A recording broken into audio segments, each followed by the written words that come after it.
¿Alguna vez habéis hecho una tontería monumental por amor? ¿Llorar por quien no os hace caso? ¿Escribir mensajes a las 3 de la mañana? Ah, qué mortales tan necios. Bienvenidos a mi mundo.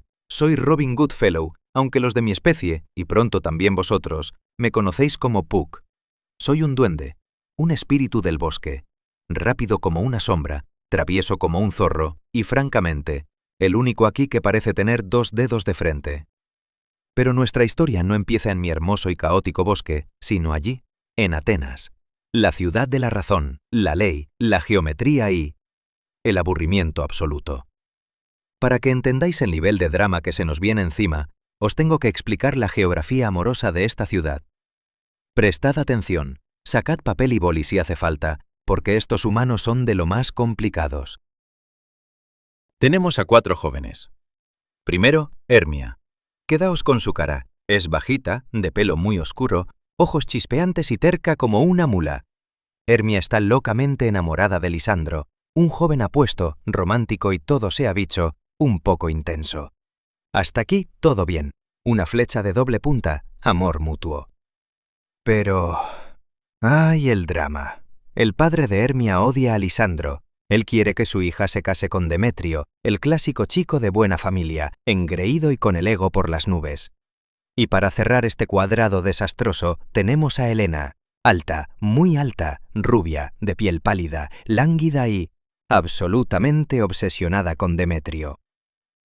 Helena y Hermia son mejores amigas desde la infancia, pero Demetrio solo tiene ojos para la bajita de Hermia, ignorando a la pobre y alta Helena. El padre de Hermia, harto de que su hija no le obedezca, la arrastra ante el mismísimo duque de Atenas, Teseo. Y aquí, mis queridos espectadores, tenemos nuestra escena 1. Escuchad la barbaridad que le suelta el duque a la pobre chica. Hermia, dispón tu corazón, o amoldas tus deseos a los de tu padre y tomas a Demetrio por esposo, o prepárate para la ley de Atenas, morir o abjurar para siempre de la compañía de los hombres y recluirte en un convento oscuro y solitario. Pues así moriré, mi señor, antes de ceder mi virginidad a un hombre cuyo yugo mi alma no desea. ¡Bum! Cásate, muérete o hazte monja. Esas son las opciones en la civilizada Atenas. ¿Qué hacen los enamorados? Lo único lógico, fugarse. Hermia y Lisandro deciden escapar esa misma noche y cruzar mi bosque para casarse lejos de la ley de Atenas. Cometen el error de contárselo a Helena, y Helena, en un acto de pura desesperación y esperando ganar puntos de buen comportamiento, va y se lo chiva a Demetrio. Así que esa noche tenemos a Hermia y Lisandro huyendo hacia el bosque, a Demetrio persiguiéndolos para detenerlos y a la pobre Helena persiguiendo a Demetrio como un perrito faldero. 4 mortales hormonados entrando en mi territorio. ¿Qué podría salir mal? Bienvenidos a mi hogar, el bosque mágico a las afueras de Atenas. Normalmente, este es un lugar de fiesta, bailes bajo la luna y travesuras. Pero esta noche no. Esta noche, el clima está vuelto loco. Los ríos se desbordan, las cosechas se pudren y la niebla es espesa como sopa. ¿Por qué? Por el divorcio cósmico del siglo. Os presento a mis jefes, el rey Oberón, señor de las sombras y las hadas masculinas, y la reina Titania, señora de la naturaleza y las hadas femeninas. Están en medio de una guerra fría terrible, y todo por la custodia de un niño. Sí, Titania adoptó a un precioso niño huérfano de la India, y Oberón lo quiere para su séquito de caballeros. Ella dice que ni hablar, y cuando los reyes de las hadas discuten, el mundo de los humanos sufre. Escuchad esta tensión, esto es la escena 2. En mala hora nos encontramos a la luz de la luna orgullosa Titania. Vaya, el feloso Oberón. Hadas, marchémonos. He jurado evitar su lecho y su compañía. Por nuestras peleas, los vientos, viéndonos tocar en vano, han chupado del mar nieblas contagiosas. Los mortales sufren el invierno en pleno verano, y todo por nuestra discordia. Dame a ese niño para que sea mi paje y me iré. Ni por todo tu reino de las hadas. El niño se queda conmigo. Vamos, hadas. Golpe bajo para el ego del rey. Oberón, rojo de ira, me llama. Y aquí, amigos míos, es donde empieza el verdadero caos. Atentos a la escena 3, porque las reglas de la magia que os voy a explicar ahora son la clave de todo este desastre. Ven aquí, mi gentil Puck. ¿Recuerdas aquella vez que dimos a Cupido volar armado con su arco? Vi cómo disparó una flecha de amor, pero falló. Su dardo cayó sobre una pequeña flor blanca que, herida por el amor, se volvió púrpura. Las doncellas la llaman amor de idilio, mi señor. Tráeme esa flor. Su jugo, si se exprime sobre los párpados de alguien que duerme, hará que esa persona al despertar se enamore perdida, loca y furiosamente de la primera criatura viva que vea, ya sea un león, un oso, un mono o un chimpancé. Se la pondré a Titania para castigarla. Y tú, búscame esa flor.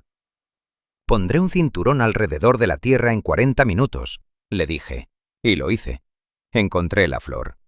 Una cosita morada y humilde, cargada de la magia más peligrosa del universo, el amor ciego.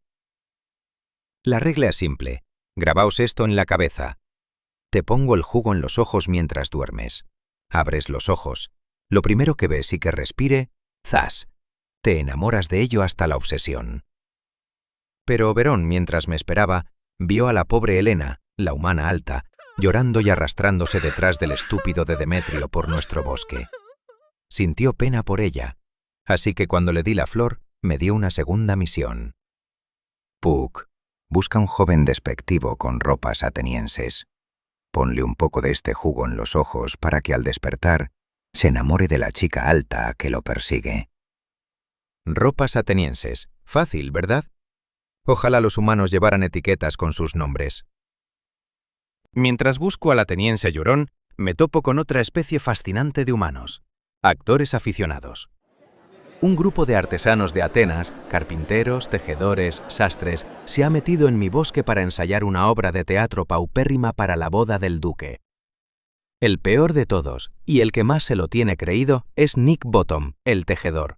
Un tipo tan egocéntrico que quiere interpretar todos los papeles de la obra a la vez. Me quedé mirándolos desde las ramas, aburridísimo. Decidí que la obra necesitaba un poco de dirección artística. Así que esperé a que Bottom saliera un momento de escena detrás de un arbusto y ahí ejecuté la magia. Bienvenidos a la escena 4, el momento cumbre de la comedia física. ¿Por qué os quedáis ahí parados? ¡Entrad en vuestras marcas! ¡Oh, Bottom! ¡Estás cambiado! ¿Qué es lo que veo en ti? ¡Monstruo! ¡Brujería! Huyeron como cerdos asustados. Bottom, el muy ignorante, pensó que le estaban gastando una bruma para asustarle. Así que para demostrar que no tenía miedo, se puso a caminar por el bosque cantando a pleno pulmón, con voz de burro. Y la casualidad, bueno, y el plan de Oberón, quiso que Bottom pasara caminando justo por el lecho de flores donde dormía la reina Titania, a la que Oberón ya le había exprimido la flor mágica en los ojos. Prestad atención a la escena 5. Es poética, es grotesca y es mi obra de arte personal. ¿Qué ángel me despierta de mi lecho de flores? Te lo ruego, gentil mortal, canta otra vez. Mi oído está tan enamorado de tus notas como mi ojo cautivado por tu forma. Tu hermosa virtud me obliga, en la primera vista, a jurarte que te amo. Me parece, señora, que tenéis muy poca razón para ello. Aunque, a decir verdad, el amor y la razón no suelen andar juntos hoy en día. Y tenía razón el burro. Titania, la reina más poderosa de la naturaleza, estaba besando el hocico peludo de un mortal transformado en asno. Le ordenó a sus hadas que le dieran de comer moras y albaricoques y que le rascaran las orejas. El plan de venganza de Oberón era un éxito rotundo. Pero, ¿recordáis mi otra misión?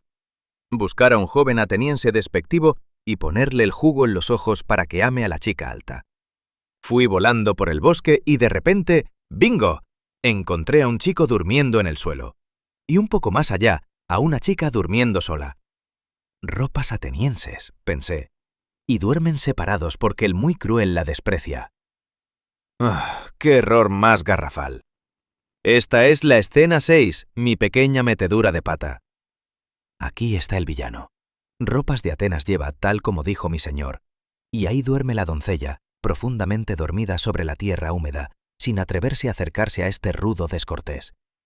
Sobre tus ojos derramo todo el poder de este hechizo.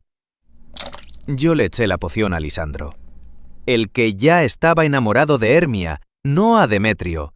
Y para empeorar las cosas, ¿adivináis quién pasó por allí corriendo y tropezando en la oscuridad justo cuando Lisandro iba a abrir los ojos? ¡Bingo! La llorona y alta Helena. Helena ve a Lisandro en el suelo, piensa que está herido y lo despierta. Lisandro abre los ojos, empapados en jugo de flor mágica, ve a la rubia larguirucha y... el hechizo hace efecto. En un segundo, borra todo su amor por Hermia, la morena bajita, y se obsesiona enfermizamente con Helena. Le dice: «Helena, diosa, ninfa, perfecta y divina». Helena, que está acostumbrada a que todo el mundo la ignore, piensa que Lisandro se está burlando de ella de la forma más cruel posible y sale huyendo. Lisandro la persigue, dejando a su verdadera novia, Hermia, sola en medio de la noche. Cuando le conté esto a Oberón, casi me convierte en un sapo. «Has hechizado el amor verdadero de alguien, idiota», me gritó. Oberón, tratando de arreglar mi error, fue a buscar al verdadero Demetrio, el que odiaba a Helena. Lo encontró durmiendo por el cansancio de la persecución. Oberón le echó el jugo a Demetrio en los ojos, y yo, para arreglarlo, atraje a Helena hacia allí con mis voces. Resumamos. Demetrio abre los ojos, ve a Helena. ¡Magia! Se enamora perdidamente de ella, pero un segundo después llega Lisandro persiguiendo a Helena. Así que ahora tenemos a los dos hombres que hace una hora querían matarse por la bajita Hermia, suplicando de rodillas por el amor de la alta Helena. Y Helena está convencida de que los dos se han puesto de acuerdo para humillarla. Es entonces cuando llega Hermia buscando a su novio. Encuentra a su chico diciéndole a su mejor amiga que la ama. Preparaos, agarraos a vuestros asientos. Llegamos al clímax. La escena 7. La batalla campal de los 4 amantes. Lisandro, ¿por qué me dejaste sola en la oscuridad? ¿Por qué iba a quedarme? El amor me empujaba, mi amor por la hermosa Helena. ¡A ti te odio! ¡Tú, ladrona de amor! ¿Has venido de noche a robarle el corazón a mi amado? Vaya, qué fingimiento. Os habéis aliado los tres para burlaros de mí. Ay, pequeña marioneta. ¿Marioneta? ¿Por qué? ¿Por mi altura? ¿Has estado usando tu estatura para ganártelo? ¿Eres tan valiente ahora porque eres una columna de mármol? Baja aquí.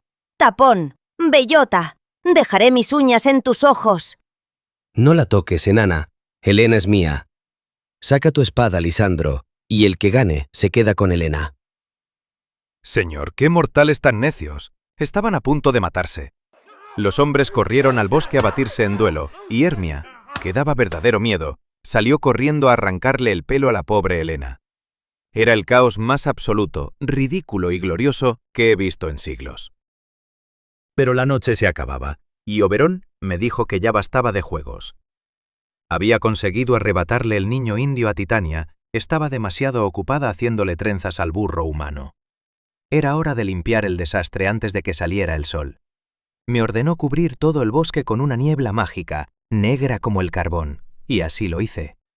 Volé a través de la niebla, imitando la voz de Lisandro para insultar a Demetrio, y la voz de Demetrio para provocar a Lisandro. «¡Ven aquí, cobarde! ¡Da la cara!». Les gritaba de un lado a otro. Los hice correr en círculos, tropezar con raíces y caer en charcos hasta que, uno por uno, colapsaron de puro agotamiento, cayendo dormidos en la hierba. Cuando los 4 humanos cayeron profundamente dormidos, apliqué el antídoto, el jugo del capullo de Diana. Lo exprimí sobre los ojos de Lisandro. Al despertar, él volvería a estar enamorado de su bajita y feroz Hermia. ¿Y qué pasó con Demetrio? A Demetrio lo dejamos hechizado, sí, con la magia puesta. Así él amaría a Helena por siempre, y el cuadrado amoroso se resolvería en 2 parejas perfectas. A veces la ignorancia es la base de un buen matrimonio, ¿no creéis? Oberón, sintiendo un poco de pena por haber humillado tanto a su reina, le frotó el antídoto en los ojos a Titania. Ella despertó, vio a Bottom roncando con su enorme cabeza peluda y gritó: ¡Qué visiones he tenido! Me parecía estar enamorada de un asno. Oberón la abrazó, Hicieron las paces y la tormenta cósmica que asolaba el mundo humano se calmó al instante. A Bottom, el tejedor pesado, le quité la cabeza de asno. Despertaría creyendo que había tenido el sueño más raro de su vida. Llegó la mañana. El duque Teseo, cazando en el bosque, tropezó con los 4 jóvenes dormidos en el suelo. Al despertar, Lisandro y Hermia se amaban. Demetrio y Helena se adoraban. Todo el rencor había desaparecido, reemplazado por la confusa idea de que todo lo de anoche había sido un sueño extraño, un sueño de una noche de verano. Teseo, al ver tanta paz, anuló la ley de Atenas. Hubo una boda triple en el palacio. Teseo con su prometida, Lisandro con Hermia y Demetrio con Helena. ¿Y sabéis quién actuó en la fiesta de bodas? Sí, Nick Bottom y sus amigos. Hicieron la peor obra de teatro de la historia de la humanidad, pero los duques se rieron tanto que fue un éxito. A medianoche, cuando los mortales se fueron a dormir a sus lechos nupciales, Oberón, Titania, yo y todas las hadas entramos al palacio en silencio. Bendijimos cada habitación para asegurar que el amor durara para siempre y que los hijos de estas parejas nacieran fuertes y sin manchas. Y aquí es donde yo, Puck, el duende que causó y arregló este desastre, me despido de vosotros. Llegamos a nuestra última parada, la gloriosa escena 8. Si estas sombras os hemos ofendido, pensad solo que aquí os habéis dormido, y que esta locura no ha sido más que un sueño. Así pues, buenas noches a todos. Dadme vuestras manos, si somos amigos, y Robin restaurará los daños.